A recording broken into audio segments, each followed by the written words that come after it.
Glória a Deus, glória a Deus. A paz do Senhor, meus irmãos. Vamos estar de pé, em nome de Jesus. Que alegria poder estar aqui com vocês nessa noite. Todo esse tempo que nós estivemos aqui.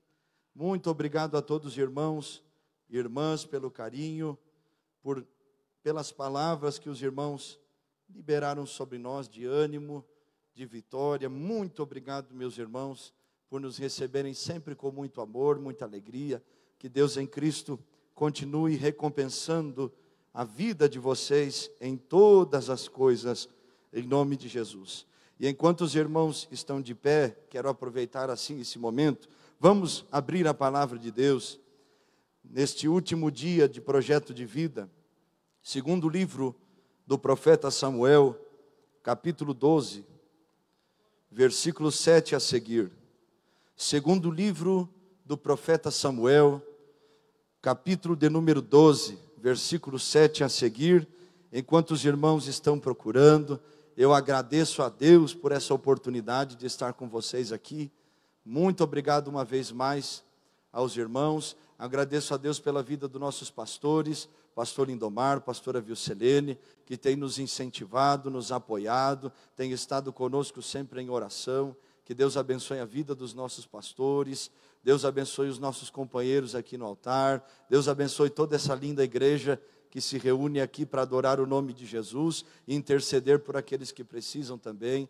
Nosso muito obrigado ao nosso irmão José, da Secretaria de Missões, toda a equipe, nosso irmão Cleomar e irmã Sônia, que estiveram muitos anos também trabalhando na Secretaria de Missões. Deus abençoe e recompense a cada um que tem contribuído com esta obra, que está avançando e crescendo para a glória do nome do Senhor Jesus. Deus continue abençoando a cada um, em nome do Senhor. Segundo livro do profeta Samuel, capítulo 12, versículo de número 7. Todos encontraram? Se alguém não tem Bíblia perto de você, se aproxime dessa pessoa, por favor, e compartilhe com ela a palavra de Deus. Diz assim a palavra do Senhor. Então disse Natã a Davi: Tu és o homem, assim diz o Senhor, Deus de Israel. Eu te ungi rei sobre Israel, e eu te livrei das mãos de Saul. Dei-te a casa de teu senhor, e as mulheres de teu senhor em teus braços. E também te dei a casa de Israel e de Judá. Se isto fora pouco, eu teria acrescentado tais e tais coisas. Por que, pois, desprezaste a palavra do Senhor, fazendo o que era mal perante ele?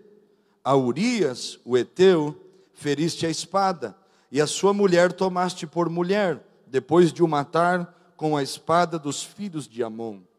Agora, pois, não se apartará a espada jamais da tua casa, porquanto me desprezaste e tomaste a mulher de Urias, o heteu, para ser tua mulher. Assim diz o Senhor: eis que da tua própria casa suscitarei o mal sobre ti, e tomarei as tuas mulheres e a tua própria vista, e as darei a teu próximo, o qual se deitará com ela em plena luz deste sol, porque tu fizeste em oculto, mas eu farei perante todo Israel e perante o sol. Então disse Davi a Natã: pequei contra o Senhor.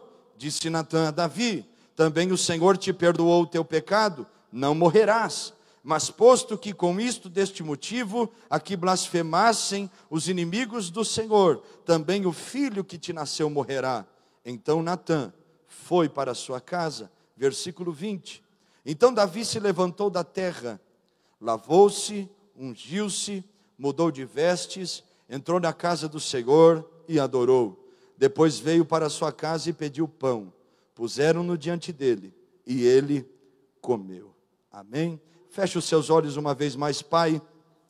Nós adoramos o teu nome nessa noite e te agradecemos pelo privilégio que temos de cultuar. Nós sabemos e reconhecemos que tu és o centro e o motivo de nós estarmos reunidos aqui, e que toda honra e glória pertencem somente a ti.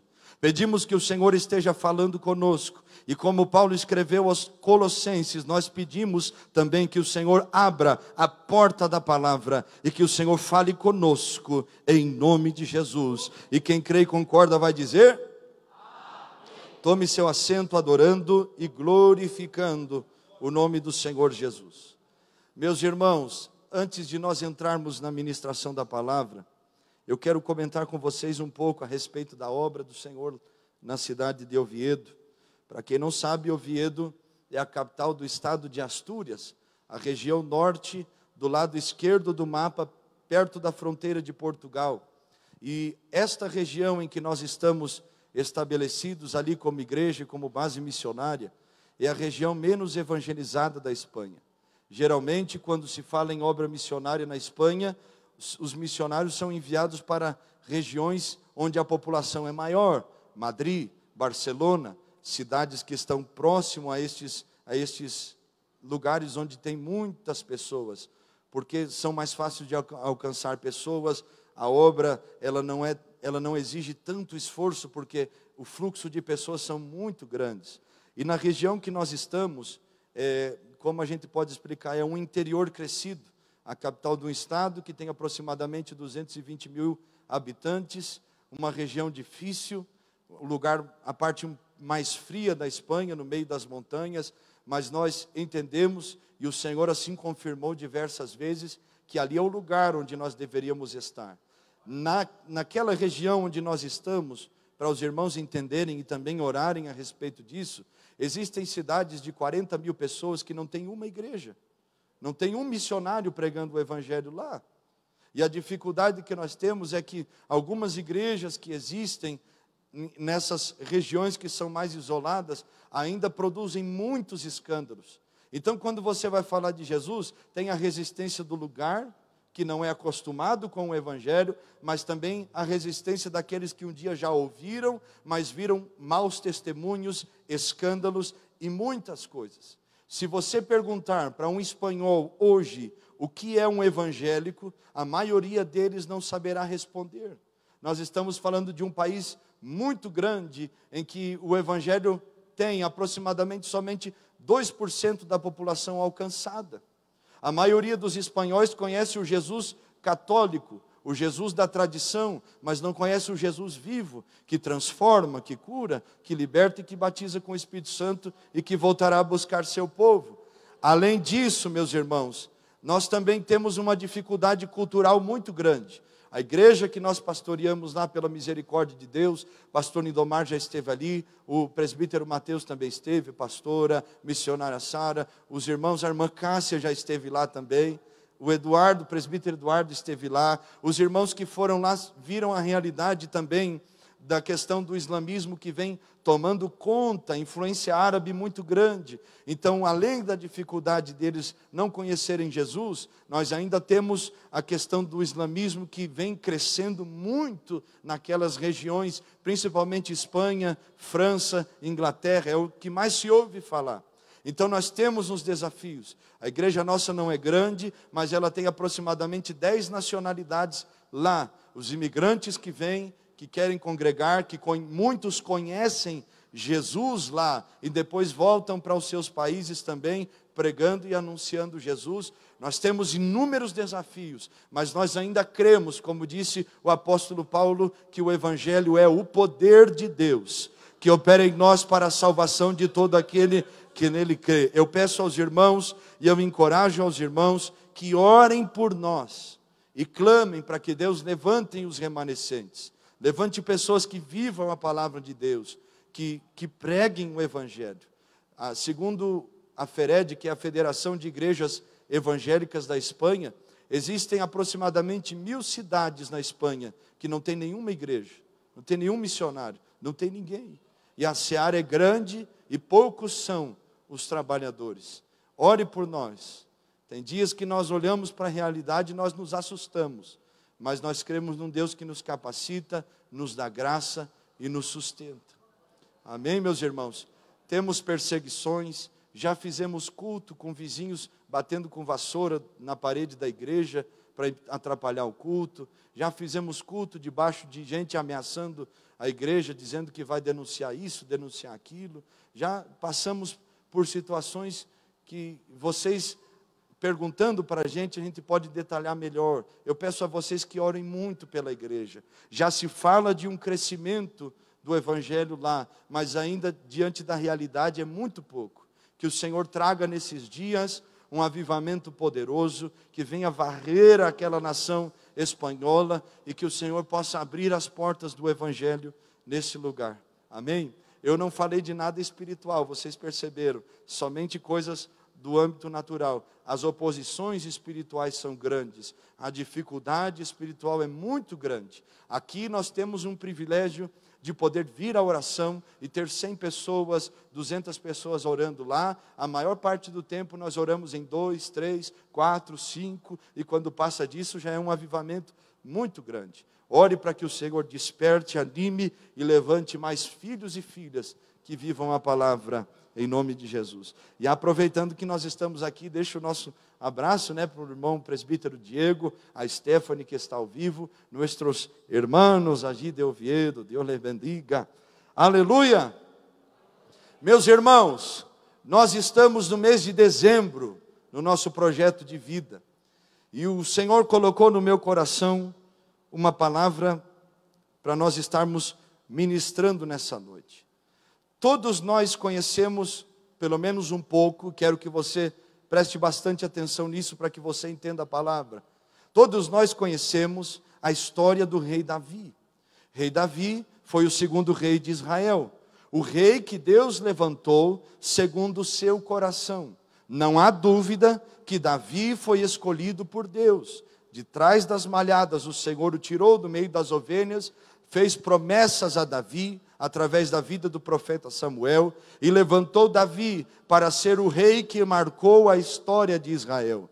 Davi, então, não há dúvida nenhuma, a respeito do chamado que Deus tinha na vida dele, não somente de adorador, não somente de um homem temente, mas também do rei que Deus queria levantar. Davi foi um homem verdadeiramente levantado por Deus. Dificilmente você encontrará na Bíblia um homem, e eu creio que não há, em que Deus vai dizer que este homem é segundo o seu coração.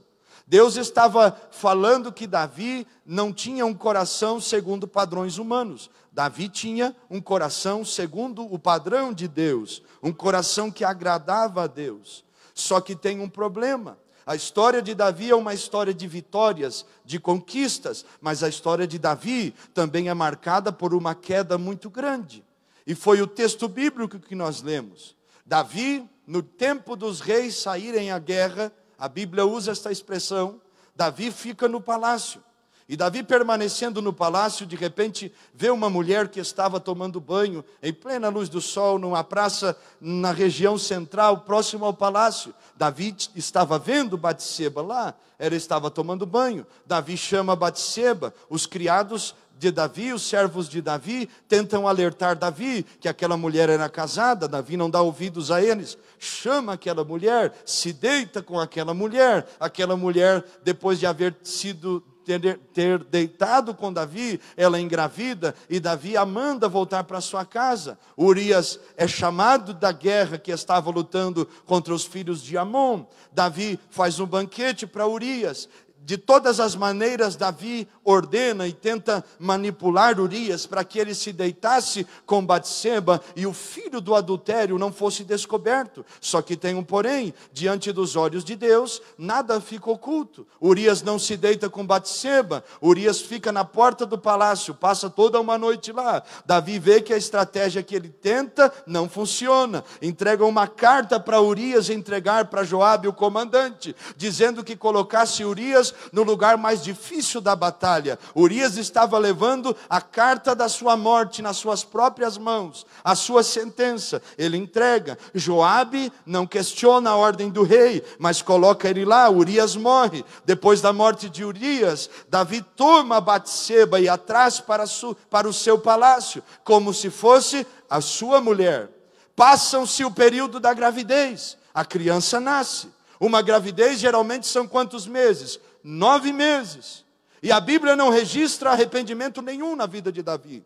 O confronto que nós lemos do profeta Natã com o profeta Davi é exatamente após o nascimento da criança.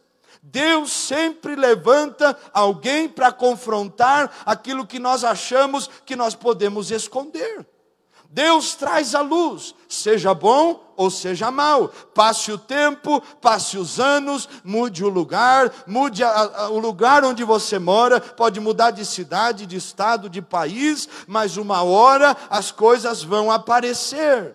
Não tem como esconder do Senhor. Ele levanta um profeta. O profeta confronta Davi, contando uma parábola a Davi sobre um homem pobre que tinha uma única ovelha, e um homem rico, abastado, que toma esta ovelha deste homem pobre. Davi ouve a parábola, Davi se indigna, e Davi libera uma sentença, que este homem pague e restitua 4 vezes mais aquilo que ele roubou deste homem que apenas tinha uma ovelha. E o versículo 7 do capítulo 12 de 2 Samuel que nós lemos, é o exato momento em que Natã olha para Davi e diz: Davi, tu és esse homem. Davi, esse homem que tomou o bem mais precioso de um homem pobre que tinha uma única ovelha, é você. Davi, foi você que tomou a única mulher de Urias como sua esposa. E Davi agora recebe uma sentença que ele não poderia recusar. E eu creio, e imagino que os irmãos também entendem assim, que Davi agora, sabendo da palavra que Deus estava dizendo, tem que tomar uma decisão. Davi não pode mais continuar no erro. Davi não pode mais continuar tentando acobertar um pecado diante de um reino, mas sabendo que aos olhos do Senhor tudo já estava revelado. Davi descobre que o trono que ele estava sentado não poderia substituir a presença de Deus. Foi neste exato momento que Davi escreve o Salmo 51, verso 10, onde ele diz: cria em mim, ó Deus, um coração puro, e renova dentro de mim um espírito inabalável. Torna a dar-me a alegria da tua salvação. Não retires de mim o teu Santo Espírito. Davi estava descobrindo que o trono em que ele sentava não poderia substituir a presença de Deus. Porque na verdade, na vida cristã, nós vamos sempre ter que aprender que a presença vem antes do trono. E é sobre isso que eu quero falar nessa noite, nesses poucos minutos que nos restam. A presença vem antes do trono. Deus coloca Davi no trono, mas trono sem presença é impedimento na vida de Davi. Deus coloca Davi numa posição elevada, mas posição elevada sem a presença de Deus é uma distração, não é um propósito, é um atalho, não é um caminho. Deus nos levanta, e olhe para mim aqui em nome de Jesus. Deus nos levanta, Deus nos faz promessas, Deus é fiel, Deus não mente. Ele não é filho do homem para que minta, Ele não é filho do homem para que se arrependa. Acaso Deus fala e não cumpre? Ele fala e Ele cumpre. As promessas de Deus são condicionadas à nossa fidelidade.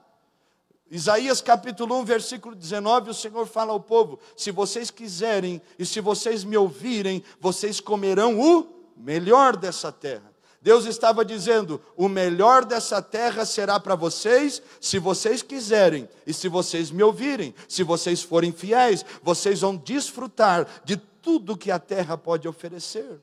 Toda a promessa está condicionada à fidelidade. Davi é fiel, Deus levanta e cumpre a promessa. Tira ele do meio de um campo e coloca ele entre os príncipes. O estabelece como rei de Israel. Agora tinha um problema. Davi deixou o caminho da fidelidade. Davi se deixou levar pelo lugar que Deus havia colocado ele. E agora Deus estava confrontando Davi e ensinando Davi que o lugar que ele nos coloca, sem ele, não servirá de nada. Nós podemos alcançar a promessa de Deus.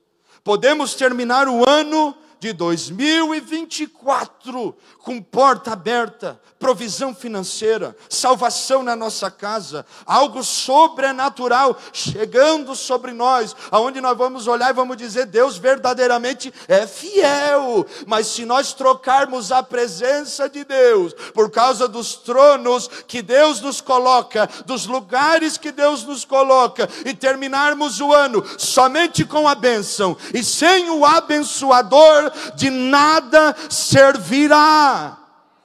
E Deus te trouxe aqui nessa noite para te dizer que o trono, o lugar onde Ele te coloca, as coisas que Ele faz através de você, não vão substituir a presença dEle na sua alma, na sua vida. Os anos podem passar, os meses estão avançando, as coisas estão correndo como nunca antes, e nós não podemos esquecer que sem a presença de Deus, nada poderá preencher o vazio do nosso coração e da nossa alma. Antes do trono, a presença. Sabe qual é o problema? Davi passa quase um ano com o pecado oculto, porque Davi achava que o trono podia esconder o pecado. Davi achava que o trono podia livrá-lo das consequências. Quem foge de Deus? Quem foge das mãos daquele que tudo vê e tudo conhece? Quem pode se esconder de um Deus que não somente vê o exterior, mas conhece as nossas motivações? Não podemos. Não podemos achar que porque conquistamos coisas em Deus, seremos livres daquilo que nós mesmos semeamos e agora estamos colhendo. Tem gente que entrou aqui nessa noite debaixo de prova e Deus está dizendo: essa prova não veio de mim, foi você que plantou, agora você está colhendo. Gálatas 6:7, o apóstolo Paulo faz esta afirmação: de tudo que o homem semear, disto também ceifará, colherá. A pergunta que eu te faço é: há quanto tempo nós vamos achar que porque conquistamos algumas coisas, vivemos promessas, nós estaremos livres da ação de Deus, do olhar de Deus, da avaliação do Espírito Santo? Porque trono não livra ninguém, trono não esconde nada. Trono não perdoa pecado, posição não esconde nada. Deus trata com aqueles que Ele levanta. Deus ensina Davi que o trono não era suficiente. E agora Davi sai do trono, entra no templo, rasga suas vestes e começa a buscar a Deus durante toda uma noite. Esse é o tempo em que Deus está falando conosco, que já é tempo de nós deixarmos as posições que nós ocupamos e voltarmos de novo para o lugar da presença, e voltarmos de novo para o lugar da intimidade, e voltarmos de novo para o lugar da comunhão, e voltarmos de novo para o lugar da humilhação, e nos rendermos outra vez a uma vida de dependência. A porta pode abrir, mas você não pode trocar Deus pela porta que se abre. O milagre pode chegar, mas não podemos trocar Deus pelo milagre que chegou. A salvação pode alcançar, mas não podemos esquecer de quem salva, de quem cura e de quem nos levanta.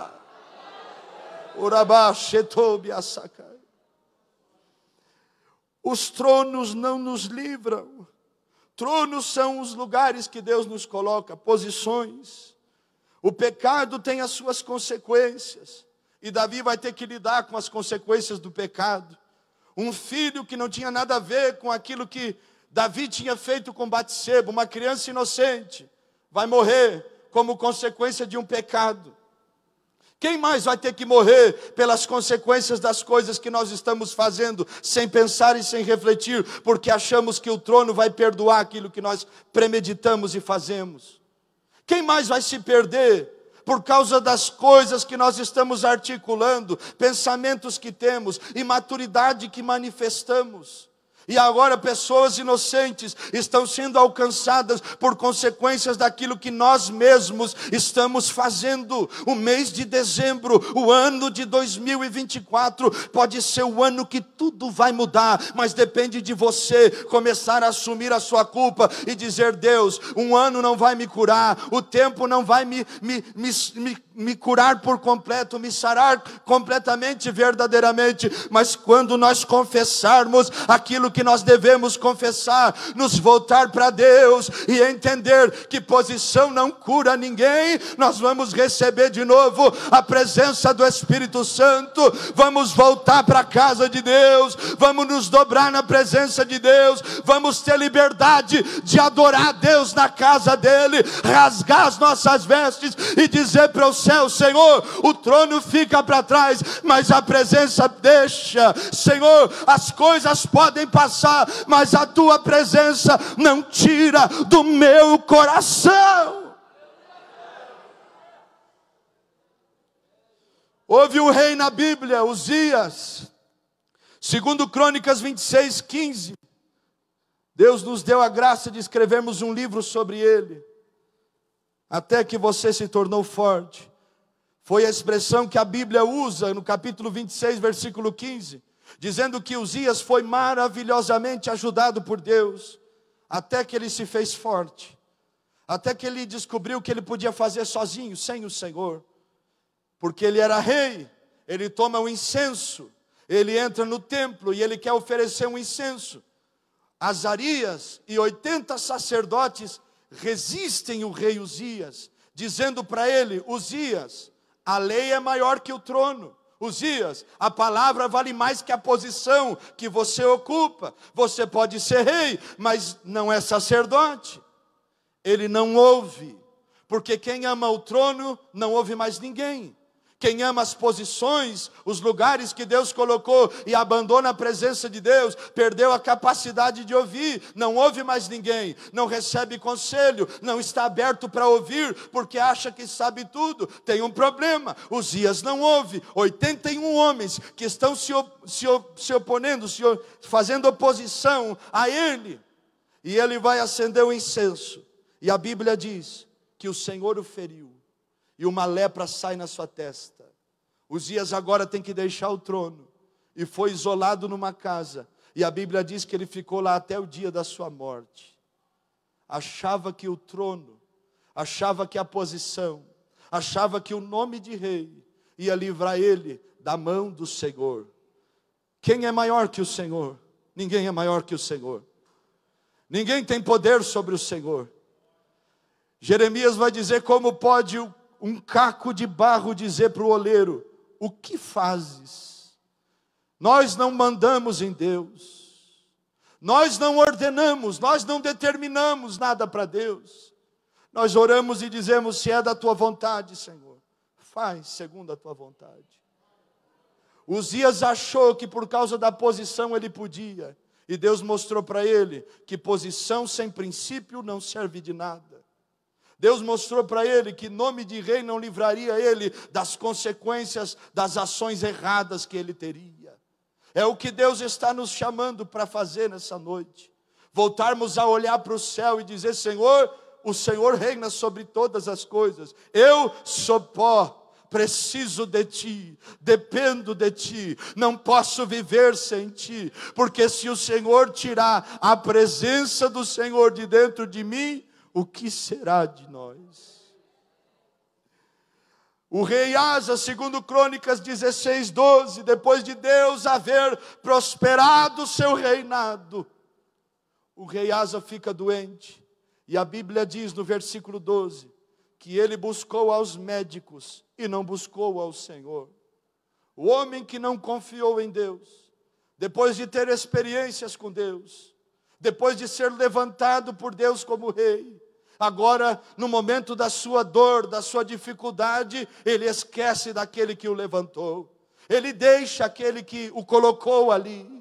Ele valoriza mais fazer uma aliança com os inimigos do que voltar a viver a aliança que ele tinha com Deus.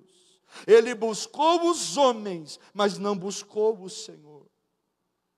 Nós corremos o risco, meus irmãos e minhas irmãs, de sermos levantados por Deus, de sermos crentes, depois de termos experiências, de vivenciarmos coisas grandes com os céus, corremos os riscos de abandonar o Senhor depois que as coisas estiverem bem, de nos voltarmos aos homens quando as coisas saírem do nosso controle e nos esquecermos do Senhor, de acharmos que porque nós somos crentes, que agora nós temos tudo nas nossas mãos, e não temos, tudo está nas mãos dele.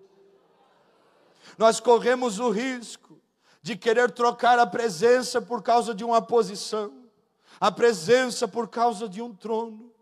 Eu te dou um conselho nessa noite, debaixo do temor do Espírito Santo: se é para continuar com a presença sem o trono, deixa o trono, mas continue com a presença do Espírito de Deus na sua vida.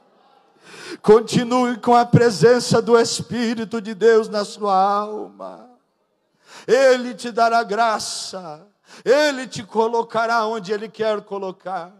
Ele te guiará pelo um vale de sombra e morte, mas não faltará a presença, porque Ele estará contigo. Se passares pelas águas, Isaías 43, elas não vão te submergir, te afundar. Se você passar pelo fogo, por causa da presença de Deus, Ele não vai te queimar. A presença de Deus te traz lugares que você nunca imaginou que estaria, mas lugares que você nunca imaginou que estaria sem a presença de Deus não servem de nada, não servem de nada, não curam nada, não transformam nada. É a presença que faz o lugar, é a presença que transforma o ambiente, é a presença que te renova, é ela que te aviva nessa noite e que te anima a voltar para um lugar aonde você poderá viver a presença de Deus e tê-la na sua alma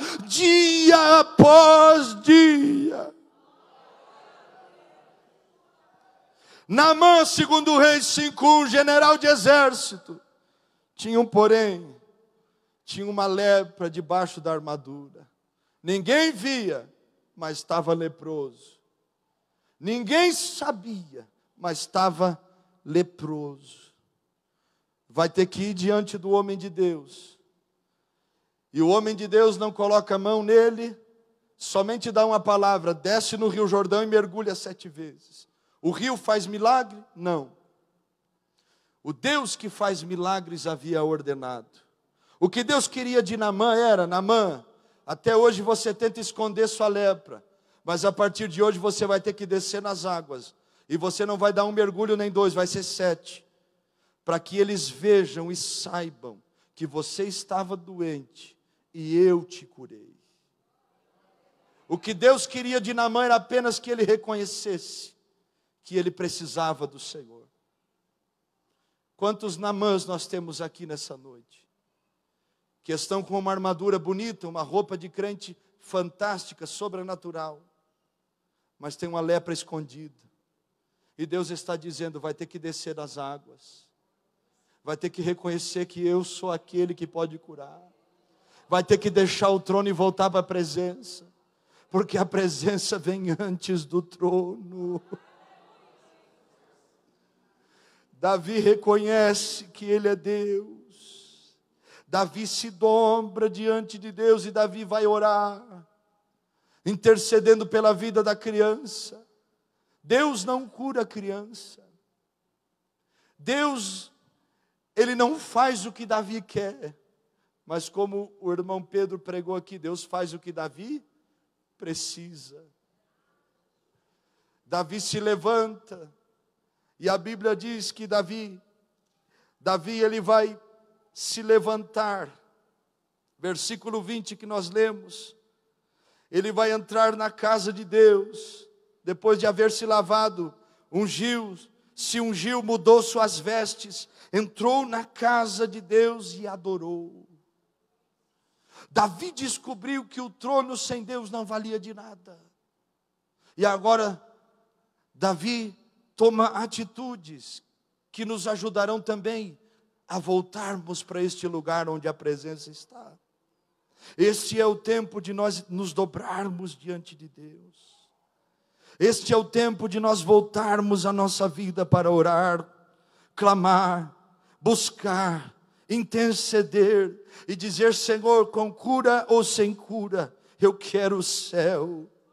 Com milagre ou sem milagre, não tira a tua presença do meu coração.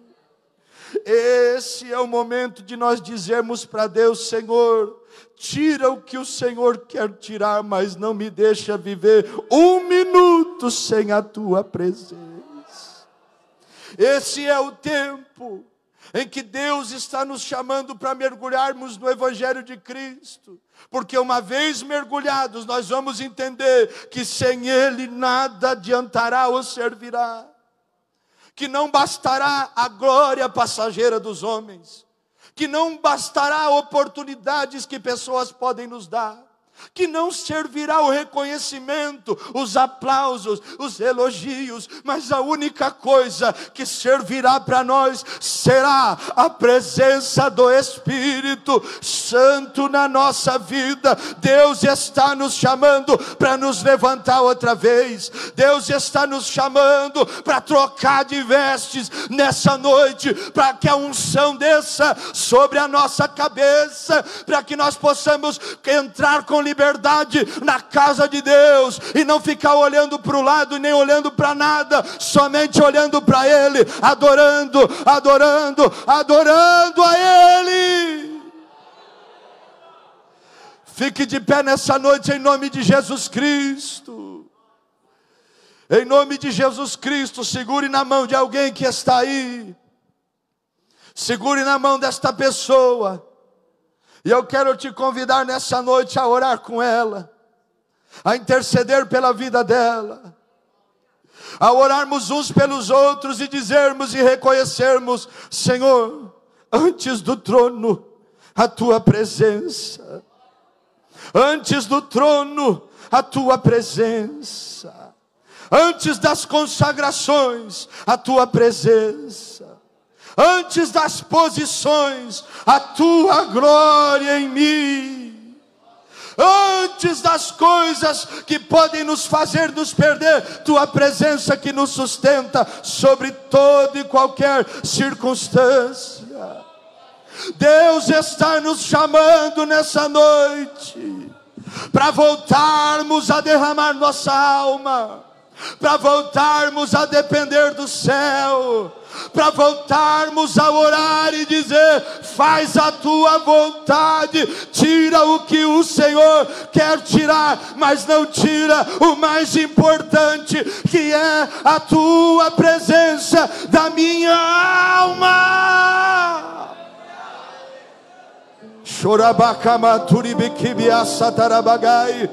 Segure na mão desta pessoa que está aí. Em nome de Jesus Cristo, comece a abrir a tua boca nesta hora.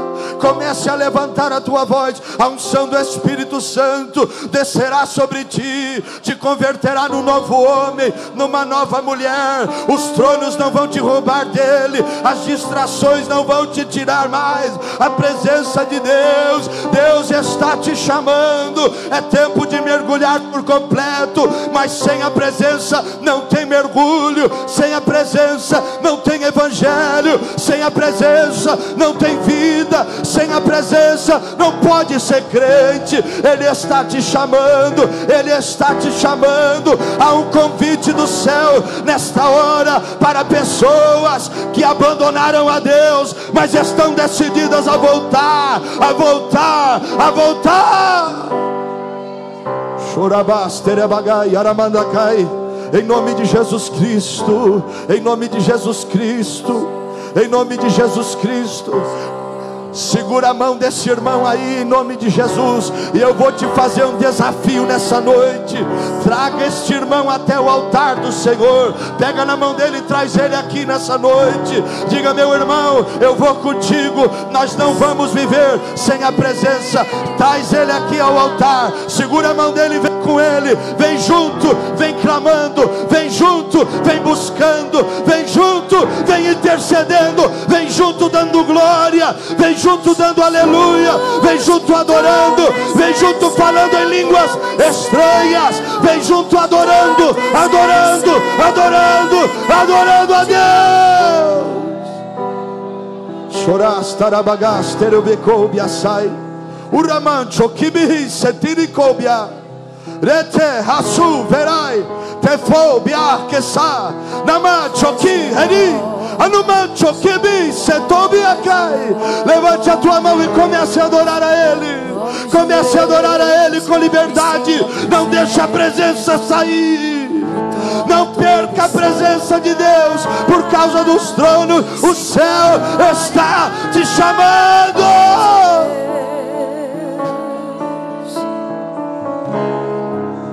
Sinta a glória do Pai.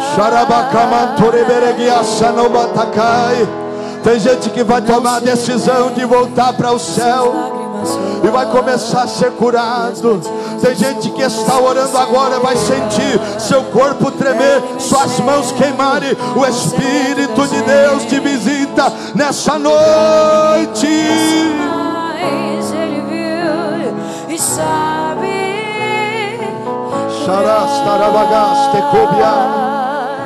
Ele viu e sabe o remédio para curar toda ferida. Jesus, tua presença é o que eu mais quero. Tua presença é o meu remédio. Eu não quero ouro nem prata, só peço que cuide de mim. Eita, que presença adora é Deus com liberdade, adora presença Deus que com mexe e liberdade. confronta com tudo aqui dentro da gente, que causa arrepio na alma e a gente sente. Jesus, que eu perca dinheiro, que eu perca amigos, só não quero perder tua presença, tua presença. Abre a tua boca e declare nessa noite. Tua presença. Fale com Deus, agora a Deus.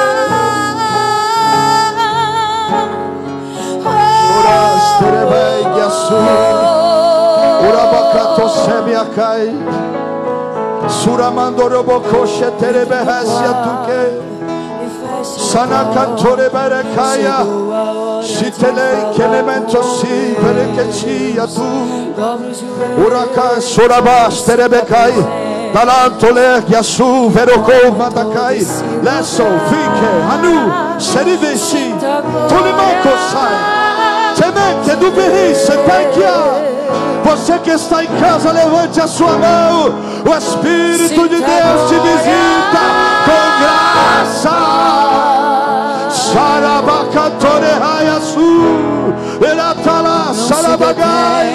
Em nome de Jesus Cristo. E as batidas do seu coração acelerarem. É Ele mexendo no secreto da gente. O lugar que ninguém conhece, mas Ele viu e sabe curar. Ele te vê nessa noite. Para de fugir, para de se esconder. Receba a cura de Deus sobre tua presença é o meu remédio. Tua presença é o que eu mais quero. Eu não quero ouro nem prata, só peço que cuide de mim. Eita, que presença é essa?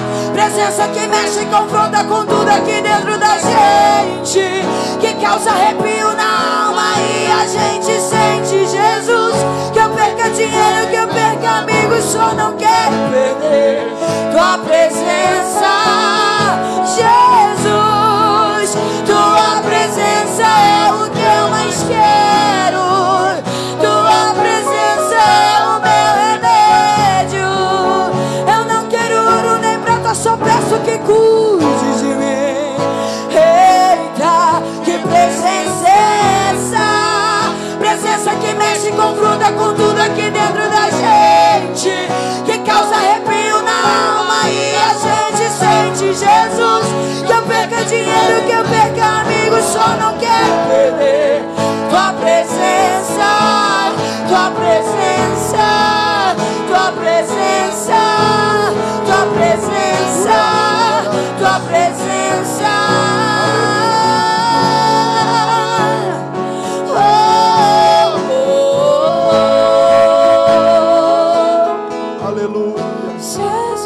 Olhe para mim aqui.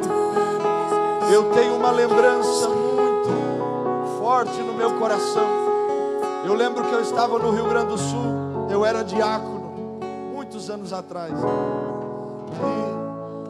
E a pregação naquela noite, naquele culto, foi sobre ter a certeza da salvação. Eu nunca vou me esquecer do apelo que foi feito. Os jovens da igreja à frente, eu estava lá também. Mas eu lembro de um presbítero, já um senhor de idade, muitos anos crente, muitos anos convertido. E o apelo que foi feito tocou no coração dele. A lembrança que eu tenho é daquele presbítero descendo do altar e vindo até diante do altar da igreja, se derramando, sabendo que ele já havia mais de 30 anos servindo ao Senhor, mas derramando sua alma diante do Senhor.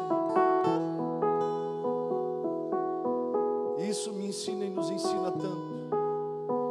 Os cargos não serão suficientes se nós não tivermos a presença. Eu não falo isso como afronta para os nossos companheiros aqui, mas como lições para nós. Nada poderá substituir a presença do Espírito. Nada poderá substituir a coisa mais linda que um crente pode dizer: Deus falou comigo, Deus me tocou, Deus me transformou. Eu quero te convidar nessa noite a orar com fé, a nós orarmos e dizermos: Senhor, não deixa nada roubar do meu coração a tua presença. Não deixa nada roubar do meu coração a tua presença.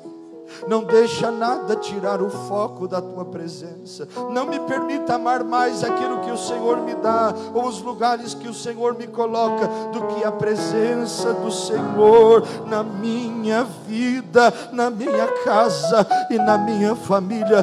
Tempo de crente não vai substituir a presença de Deus. Deus está falando conosco: o mais importante para você é minha presença no teu coração e na tua alma. Vamos orar juntos em nome de Jesus. Se você pode, levante a tua mão aos céus, abra a tua boca e comece a orar. Pai, nós oramos nessa noite porque sabemos, antes do trono, a presença sempre virá, Pai, antes de qualquer coisa, porque a presença é tudo que sustenta a vida de um cristão. A presença é tudo que sustenta a vida de alguém que um dia te conheceu. Pai, nós oramos nessa noite para que esta presença venha sobre homens, sobre mulheres, sobre crianças, sobre jovens, sobre adolescentes. O fogo do Espírito Santo que começa a queimar agora, línguas estranhas que começam a fluir agora,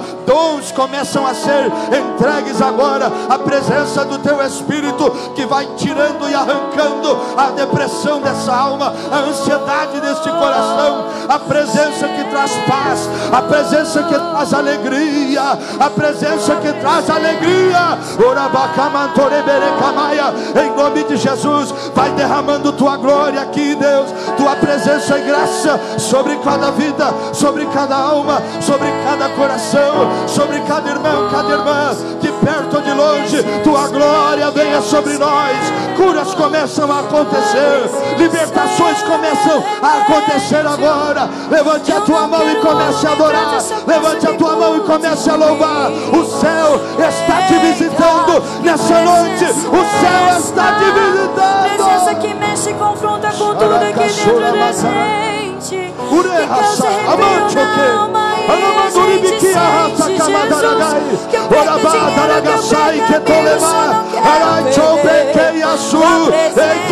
quero perder em nome de Jesus, seja tocado agora, seja tocado agora, por aquilo que homem nenhum pode dar, por aquilo que homem nenhum pode oferecer. A glória de Deus. Só peço que cuide de mim. Eita, que presença é essa? Presença que mexe e confronta com tudo aqui dentro da gente, que causa arrepio na alma. E a gente sente, Jesus, que eu perca dinheiro, que eu perca amigos, só não quero